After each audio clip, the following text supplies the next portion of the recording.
I go all the way back 45 years to 1980 when Donald Trump was first starting out as a big-time real estate developer in New York. And he develops the Grand Hyatt Hotel. And like any hotel, he has to furnish it with TV sets for every room. And where does he get them? He gets them from an electronics house called Joy Ludd that is later found to be a KGB front. FBI agents were parked outside it investigating it for years. And you start to see a string of events in which again and again, people who are in the Russian mafia, which is tied to the KGB at the time, and people who are actually part of the KGB meet with Trump after hooking up with this KGB front that sells them the TV sets.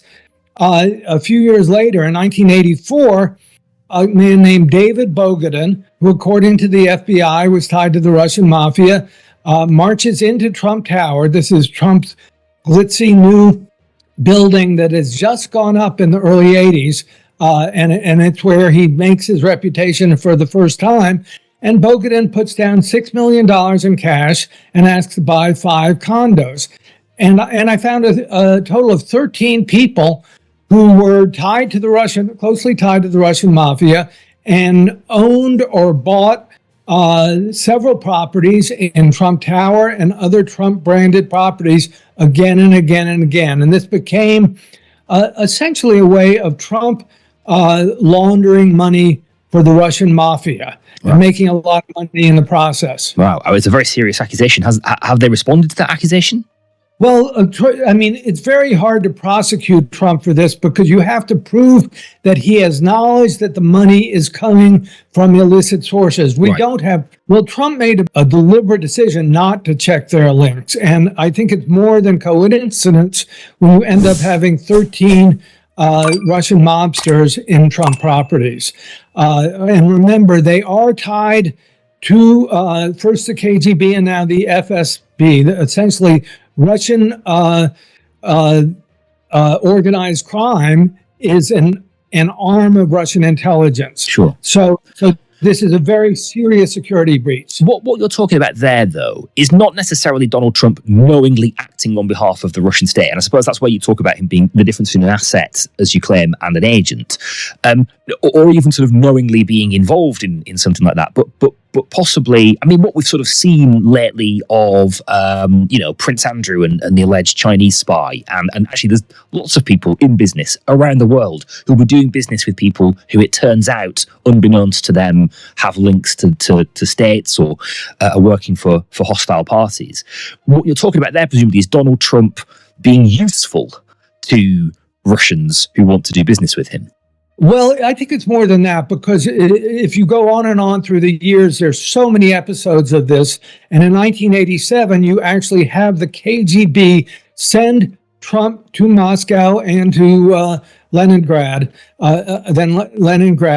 And when he comes back from there, he takes out a full-page ad in the New York Times that could have been ripped from the headlines yesterday because it's a full-fledged assault on NATO. Trump, at the time, had never expressed any political ambitions, and suddenly he is starting to run for the presidency in 1988. People forget about this.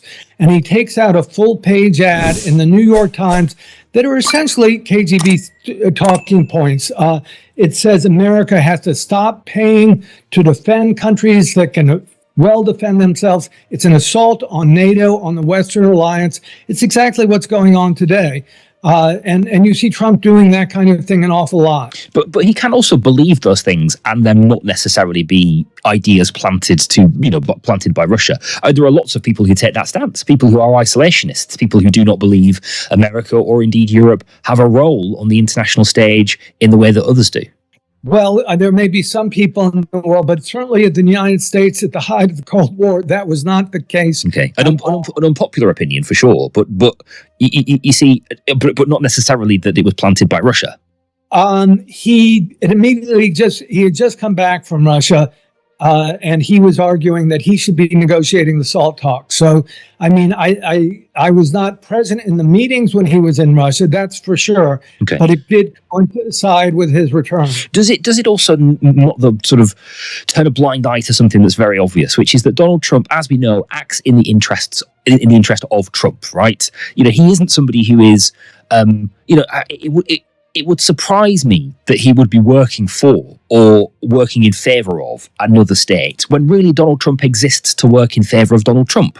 Well, absolutely, he's working for Donald Trump, and he was making loads of money from the Russian mobsters whose funds he were laundering. He was, in fact, his success as a real estate developer has been way overstated. He's had failure after failure. When he went into Atlantic City and built casino after casino, he ended up with 6 bankruptcies. And it was the Russians who bailed him out. And they bailed him out through the money laundering money and through franchising real estate developments and using his name. Okay. Obviously, laundering money is a very serious accusation as opposed to just doing business with people who have links to the Russian state, etc. And obviously, Donald Trump isn't here to defend the argument, to defend his point on specifically on the issue of laundering. So let's just move on from that point for now. Is it not, though, that there are a lot of people in business, and actually, frankly, Craig, in politics, who do this too? That this is just really about soft power. It's about influencing foreign policy in countries. Starmer did it with taking an invitation to Donald Trump to meet the king. You know, we're talking here about big beasts of politics and business doing business on the world stage. Well, yes, but back in the 80s, he was really not so much doing business on the world stage at all. He had never been outside the United States in terms of his work, as far as I know. So we're going, and you have I wrote 2 books on this, American Compromat and House of Trump, House of Putin. And the series of events that take place, there are dozens of them. I don't think we have time to go into all of them at this point. But it's true, it may be circumstantial, but there are hundreds and hundreds, there are dozens and dozens of such. And among the many sources I use, one was a former KGB agent named Yuri Shvets, who goes into great detail about how the Soviets recruited Americans back then, and he was in Washington Station while the New York station for the KGB was recruiting Trump.